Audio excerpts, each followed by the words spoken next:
So next நம்ம என்ன பார்க்க போகிறோம் அப்படின்னா இன்ட்ரெஸ்ட் எப்படி கால்குலேட் பண்ணுறதுன்னு நம்ம பார்க்க போகிறோம். சரிங்களா? ஸோ இன்ட்ரெஸ்ட் கால்குலேட் பண்ணுறது ரொம்ப ஈஸி தான்.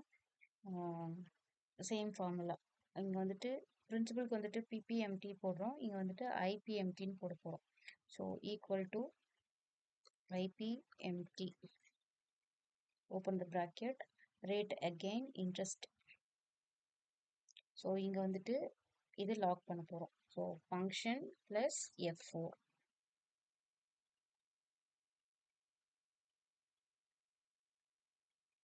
தென் கமா பெர் அப்படிங்கிறது மந்த்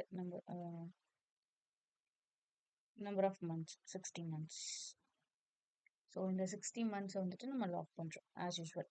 எஃப்என் அப்படிங்கிறது கீ, எஃப்என் ப்ளஸ் F4. ஆக்சுவலாக எஃப்என் அப்படிங்கிறது ஃபங்க்ஷன். சரிங்களா? So comma loan amount present value. So again lock பண்ணுறோம். Close the bracket, enter. So கார்னரில் கர்சர் வச்சுட்டு டபுள் கிளிக் பண்ணுறோம் அப்படின்னாக்கா இன்ட்ரெஸ்ட் ரேட் நம்மளுக்கு கிடைச்சிடும். சரிங்களா? ஸோ 60 மந்த்துக்கு. தென் இன்ஸ்டால்மெண்ட் அப்படிங்கிறது இஎம்ஐ தான். சரியா? So equal to principal plus interest என்று கொடுக்குறோம் அப்படின்னா நம்ம இதுதான் வந்துட்டு இஎம்ஐயாக கால்குலேட் பண்ணிட்டு இருந்தோம் இல்லைங்களா? ஸோ இதுதான் வந்துட்டு இந்த அமௌண்ட் தான் வந்துட்டு நம்ம 60 மந்த்துக்கும் வந்து பே பண்ணுறோம். ஸோ இந்த பேலன்ஸ் வந்துட்டு ஃபைனலாக கால்குலேட் பண்ணுறோம். இந்த பேலன்ஸ் என்ன அப்படின்னா பிரின்சிபல் அமௌண்ட், அதாவது 3 lakhs rupees நம்ம லோன் வாங்கியிருக்கோம், அதுலேருந்து பிரின்சிபல்ஸ் போக ரிமைனிங் பேலன்ஸ் எவ்வளோ இருக்குது அப்படிங்கிறது கால்குலேட் பண்ணுறது தான் பேலன்ஸ். ஓகேங்களா? ஸோ பேலன்ஸ் அப்படிங்கிறது கொஞ்சம் டிஃபிகல்ட்டாக இருக்கும். சரியாக கரெக்டாக ரிசன் பண்ணிக்கோங்க. சரிங்களா? இதுக்கு ஃபார்முலா என்ன அப்படின்னா ஈக்குவல் டு லோன் அமௌண்ட் வந்து செலக்ட் பண்ணுறோம், இதை லாக் பண்ணுறோம். சரிங்களா? அடுத்து ப்ளஸ்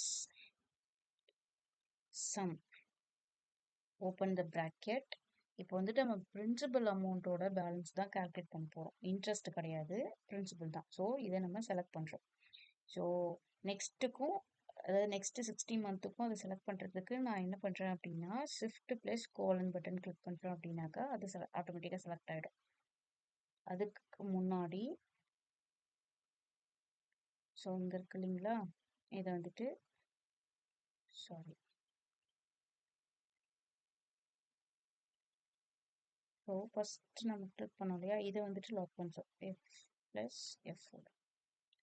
நெக்ஸ்ட் கிளிக் பண்ணது லாக் பண்ணுன்ற அவசியம் இல்லை.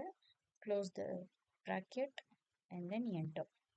So first month 6,227 rupee pay பண்ணிட்ட பிறகு நம்மளுக்கு எவ்வளோ அமௌண்ட் மெயின் அமௌண்ட் எவ்வளோ இருக்குது அப்படின்னா 3 lakhலேருந்து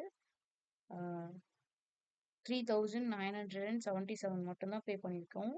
ரிமைனிங் 2,96,022 ரூபி அப்படியே இருக்குது. சரிங்களா? இது அப்படியே கிளிக் பண்ணுறோம் அப்படின்னா, கார்னரில் வச்சு டபுள் கிளிக் பண்ணுறோம் அப்படின்னா 60 மந்த்துக்கு நம்மளுக்கு கிடச்சிடும்.